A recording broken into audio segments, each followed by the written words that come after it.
శృతిలయ ఏదో కోల్పోయినట్టు దిగులుగా మూడీగా కనిపిస్తుంటే సీతారత్నం కూతుర్ని అడిగింది. ఏంటమ్మా అలా ఉన్నావు? మా ఆఫీస్లో నా పక్క సీట్లో పనిచేసే కొలీగ్ శకుంతలను చంపేశారమ్మా చెప్పింది శృతిలయ. చంపేశారా? ఎవరు? ఇంకెవరు? అత్త ఆడబిడ్డలు గయ్యాలి ముండలు 10 లక్షల కట్నం ఇచ్చి పెళ్లి చేశారు. నెల నెలా జీతం తెస్తోంది చాలదా? శకుంతల వాళ్ళ నాన్న గవర్నమెంట్ ఆఫీసర్గా పనిచేసి రిటైర్ అయ్యాడు. ఆయనకొచ్చిన రిటైర్మెంట్ తాలూకు డబ్బులో భాగం తెమ్మని పుట్టింటికి తరిమింది అత్త. ఆయన ససేమిరా అన్నాడు. గృహహింస కింద పోలీస్ కంప్లైంట్ ఇచ్చి కేసు పెట్టించి జైలుకి పంపిస్తానన్నాడు. అది మనసులో పెట్టుకొని అత్త ఆడబిడ్డలు కలిసి గ్యాస్ లీక్ చేసి చంపేశారమ్మా. ఇప్పుడు ప్రమాదం జరిగిందని ఏడుస్తున్నారు, నాటకాలాడుతున్నారు. అయ్యో పాపం, చిన్న వయసులోనే 100 ఏళ్ళు నిండాయా అని సీతారత్నం సానుభూతి చూపించింది. ఇంతలో కాలింగ్ బెల్ మోగింది. సీతారత్నం హడావిడిగా లేచి వెళ్లి తలుపు తీసింది. ఎదురుగా అన్నా వదినలు కనిపించేసరికి ఆమె ముఖం చాటంత అయ్యింది. రండి రండి అన్నయ్య, బాగున్నావా వదిన?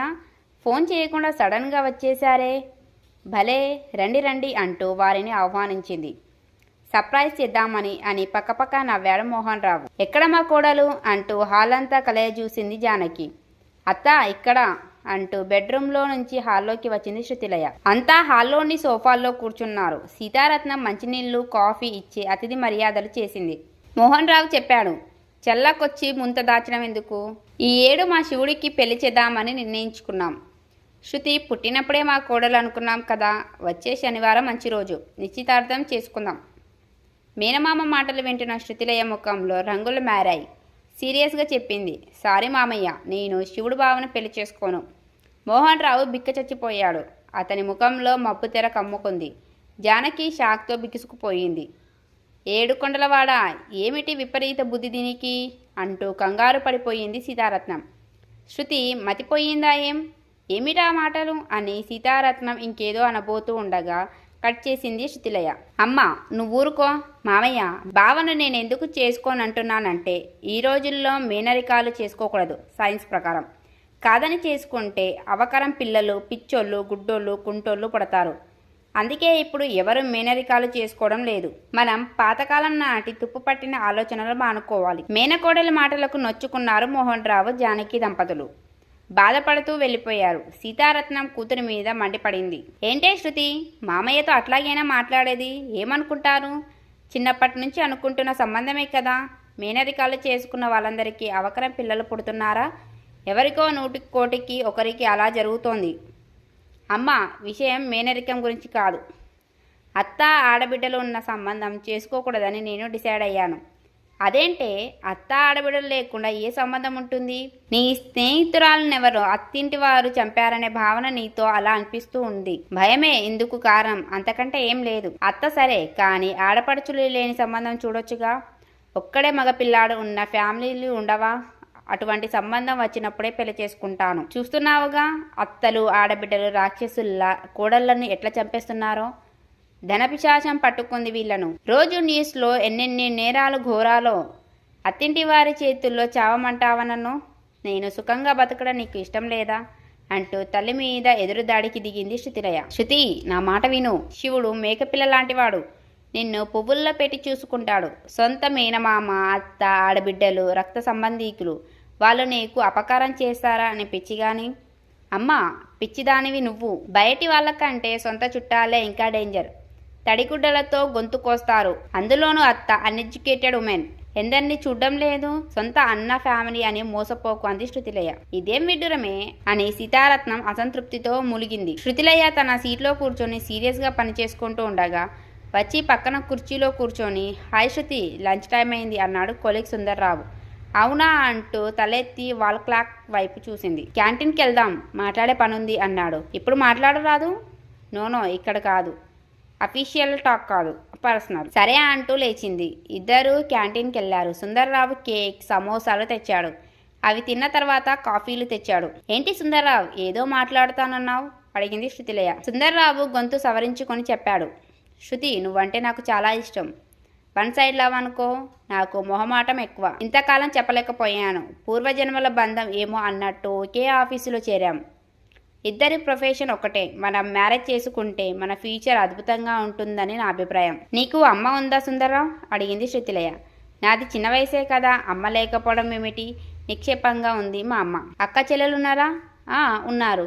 2 అక్కలు 1 చెల్లెలు. సారీ సుందర్రావు, అత్త ఆడబిడ్డలో ఉన్న సంబంధం చేసుకోకూడదని నేను డిసైడ్ అయ్యాను.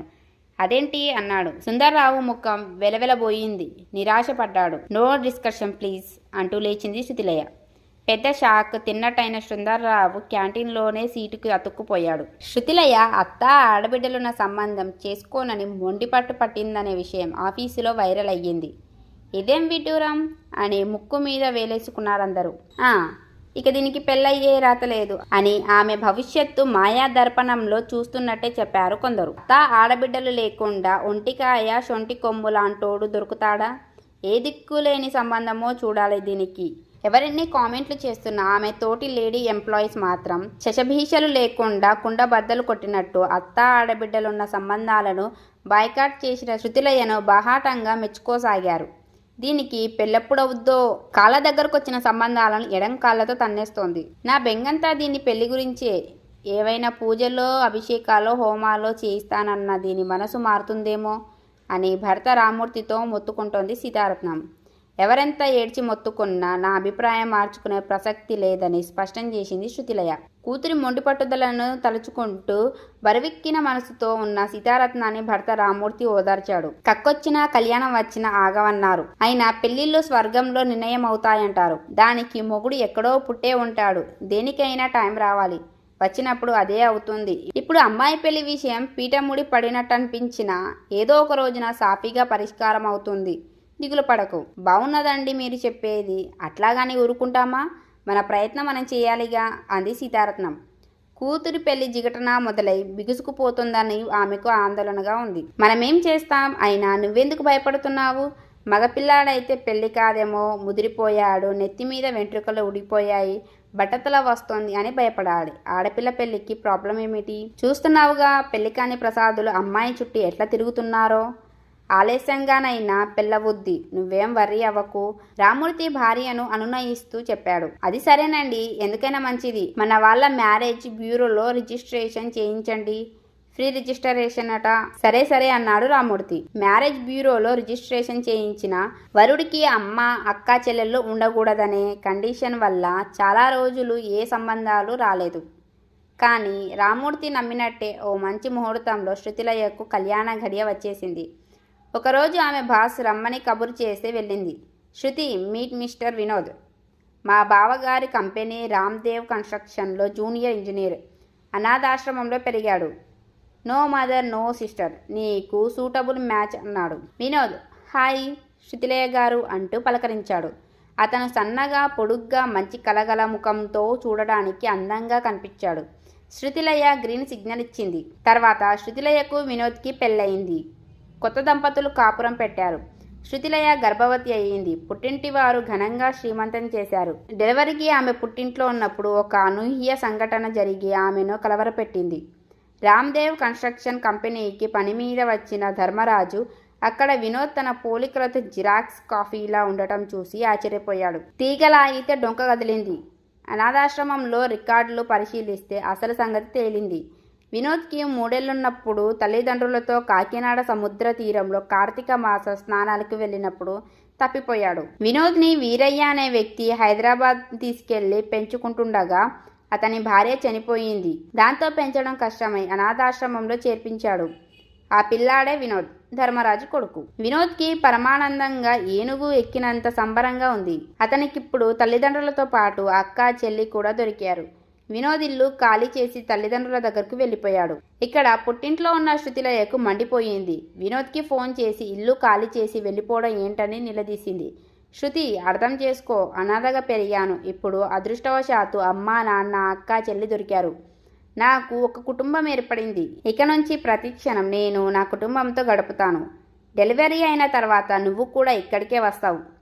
ఇంకేంటి ప్రాబ్లం అన్నాడు వినోద్. ప్రాబ్లమే, నేను అత్త ఆడబిడ్డలున్న ఇంట్లో కాపురం చెయ్యను అండి. అది నీ హెడ్ఏక్ అన్నాడు వినోద్. శృతిలయ పెద్ద గొడవ చేసింది. వినోద్కి విడాకులు ఇస్తానని ఎగిరిపడింది.